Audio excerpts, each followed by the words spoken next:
안녕하세요. 최근 정부가 발표한 새로운 노인복지 정책 때문에 궁금한 점 많으셨죠? 네, 안녕하세요. 오늘 저희가 이 자료들을 좀 보면서, 핵심 변경 사항들, 그리고 또 어떻게 하면 혜택을 받을 수 있는지 좀 명확하게 짚어드리려고 합니다. 특히 그 40대 이상이신 분들도 부모님이나 또 나중에 본인을 위해서 미리 알아두시면 정말 좋을 것 같아요. 네, 맞습니다. 이게 어르신들 생활 안정하고 정말 바로 연결되는 문제니까요. 최신 정보를 정확히 아는 게 중요하죠. 워낙 내용이 복잡하니까 그 속에서 꼭 필요한 정보만 저희가 좀 쏙쏙 뽑아드릴게요. 좋습니다. 그럼 가장 먼저 진짜 많은 분들이 궁금해하시는 기초연금, 여기서도 특히 부부 감액제도, 이거부터 좀 알아볼까요?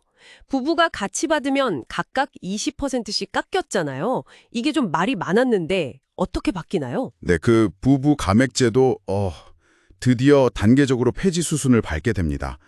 당장 내년부터는 감액률을 10%로 줄이고요. 앞으로 한 5년 안에 완전히 없애는 걸 목표로 하고 있어요. 오, 5년 안에 완전 폐지? 네. 이게 아무래도 노인부부 가구의 소득 보장을 좀 더 강화하고 또 부부라는 이유만으로 불이익을 받는다는 그런 형평성 문제 있잖아요. 그건 좀 해소하려는 거죠. 그럼 실제로 얼마나 오르는 건가요? 체감이 될까요? 당장 내년부터 계산해보면 지금 한 24만 원 정도 받으시는 부부가 각각 한 27만 원 정도, 그 정도로 오를 것으로 보여요. 그리고 기초연금 액수 자체도 물가 상승률 반영해서 계속 오를 예정이라서 2026년에는 월 40만 원 지급이 목표라고 합니다. 와, 40만 원.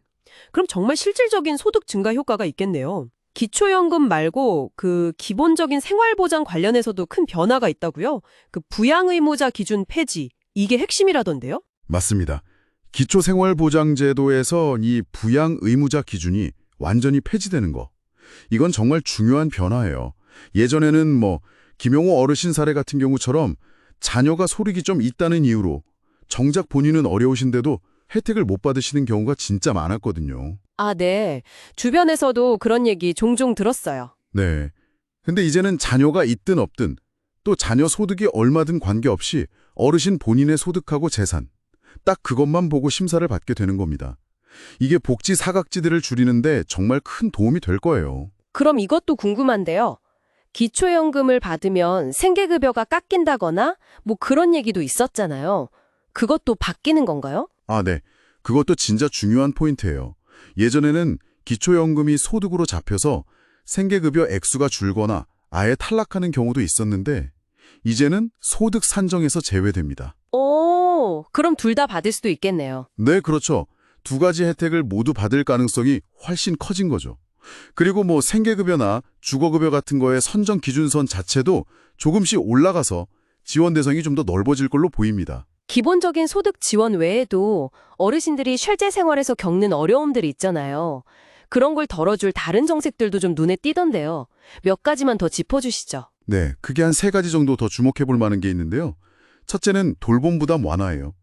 그 돌봄 국가 책임제라고 해서 건강보험에서 간병비의 최소 50%를 지원하는 계획이 추진 중이에요. 간병비 50%요? 네, 예를 들면 하루 간병비가 10만 원이라면 그중 5만 원은 이제 국가가 부담하는 거죠. 그리고 거동 불편하신 분들을 위한 방문 간호나 요양 서비스도 더 확대되고요. 아, 이건 정말 필요한 지원이네요.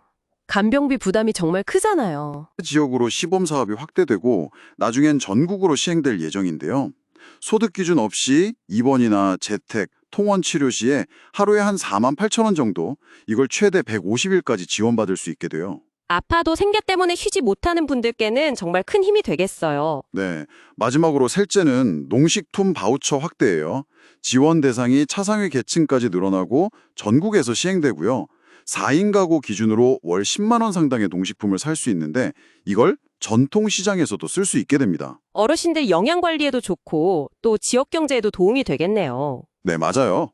간병, 질병, 또 먹거리 문제까지 어르신들의 실제적인 어려움을 해결해 주려는 그런 정책 방향인 거죠. 이렇게 들어보니까 정말 좋은 혜택들이 많은데요. 근데 사실 아무리 좋은 정책이 있어도 내가 신청을 안 하면 못 받는 거잖아요. 아, 그게 제일 중요합니다. 진짜. 정책이랑 예산이 다 준비되어 있어도 신청을 해야 받을 수 있어요. 이게 핵심입니다.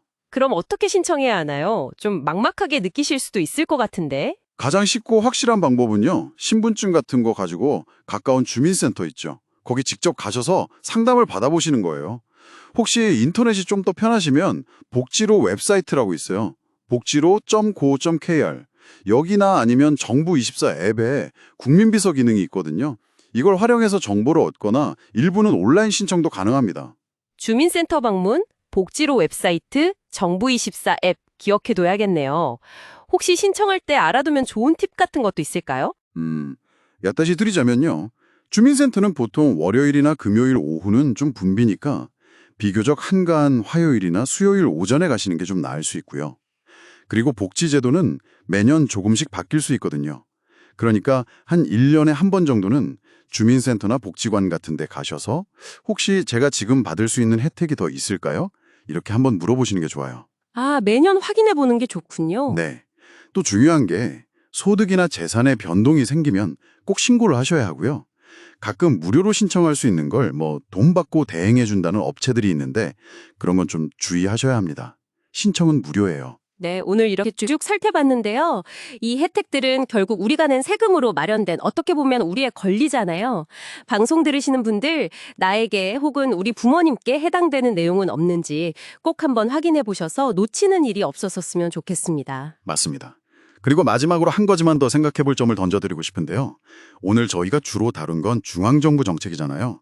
근데 자료를 보면 경기도나 광주광역시처럼 각 지방자치단체가 자체적으로 운영하는 그런 지원 제도들도 생각보다 꽤 많거든요. 아, 지자체별로 또 다른 게 있군요. 네, 이런 건 뉴스에 잘 안 나오기도 하고 그래서 잘 모르는 경우가 많은데 이런 숨어있는 혜택들은 또 어떻게 하면 더 적극적으로 찾아보고 활용할 수 있을까? 이런 부분도 한번 같이 고민해 보시면 좋을 것 같습니다. 네, 좋은 말씀 감사합니다. 오늘 함께 해주셔서 고맙습니다. 네, 감사합니다.